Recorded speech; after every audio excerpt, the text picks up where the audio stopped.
Hello, ഇന്ന് നമുക്ക് തറവാട്ടിൻ്റെ അടുത്തുള്ള ആണ്ടേച്ചിൻ്റെ വീട്ടിൽ നിന്നൊരു കടച്ചക്ക കിട്ടിയിട്ടുണ്ടായിരുന്നേ. അപ്പോൾ ആ കടച്ചക്ക ഇറച്ചിക്കറി വെക്കുന്ന അതേ ടേസ്റ്റിൽ വെക്കാമെന്നാണ് കേട്ടോ നമ്മൾ വിചാരിക്കുന്നത്. അപ്പോൾ ആദ്യം തന്നെ അതൊക്കെ മുറിച്ച് വൃത്തിയാക്കുകയാണ്. ഒക്കെ വൃത്തിയാക്കി വെച്ചിട്ടുണ്ട് കേട്ടോ. അതിലേക്ക് ഉള്ളി, കിഴങ്ങ്, തക്കാളി, പച്ചമുളക്, ഇഞ്ചി ഇതൊക്കെ ചേർക്കുന്നുണ്ട്. ഇതൊക്കെ നമ്മൾ ചിക്കൻ കറിയിൽ ചേർക്കുന്ന അതേ സാധനങ്ങളൊക്കെ തന്നെയാണ് കേട്ടോ ഇതിലും ചേർക്കുന്നത്. പിന്നെ തേങ്ങ വറുത്തരച്ചിട്ടാണ് കേട്ടോ കറി വെക്കുന്നത്. ഇത് പിന്നെ ആദ്യം തന്നെ കുക്കറിലേക്ക് ഉള്ളിയും കിഴങ്ങും തക്കാളി എല്ലാം ഇട്ടിട്ട് വാട്ടിയെടുത്തിട്ട് അതിലേക്ക് നമ്മൾ കഴുകി വെച്ചിട്ടുള്ള കടച്ചക്ക ചേർക്കുന്നുണ്ട്.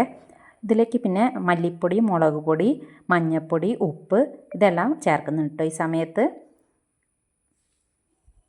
അതിനുശേഷം പച്ചമണം മാറുന്നത് വരെ ഇതൊന്ന് വഴറ്റി കൊടുക്കണേ.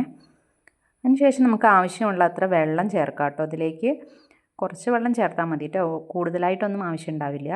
പിന്നെ ഒരു വിസിലടുപ്പിക്കുകയാണ് ചെയ്യുന്നത്. അപ്പോഴേക്കും തേങ്ങ ഏകദേശം പാകമായിട്ടുണ്ട് കേട്ടോ, വറുത്ത് വന്നിട്ടുണ്ട്. പിന്നെ അത് ചൂടാറിയതിന് ശേഷം മിക്സിയിലിട്ട് നല്ലോണം അരച്ചെടുക്കണം കേട്ടോ. തേങ്ങയിൽ നമ്മൾ മെയിനായിട്ട് ചേർത്തത് വെളുത്തുള്ളിയും ചുവന്നുള്ളിയും മാത്രമാണ്. പിന്നെ ഈ തേങ്ങ ഇതിൽ ചേർക്കുന്ന സമയത്ത് ഗരം മസാല കൂടി ആഡ് ചെയ്യുന്നുണ്ട് കേട്ടോ. കറി നന്നായിട്ട് തിളച്ച് വരുമ്പോൾ അതിലേക്ക് കറിവേപ്പില കൂടി ചേർക്കുന്നുണ്ട്. ഈ കറിവേപ്പിൻ്റെ തൈ ഞാനിവിടെ ജനലിൽ ഒരു പാട്ടയിൽ വെച്ച് പിടിപ്പിച്ചതാണ്. പിന്നെ അതിലേക്ക് ഉണക്കമുളകും കടുകും കരിവേപ്പിലയും കൂട്ടിയിട്ട് വറവിടുകയാണ്. അപ്പം നമ്മളെ കറി ഇപ്പോൾ റെഡി ആയിട്ടുണ്ട് കേട്ടോ.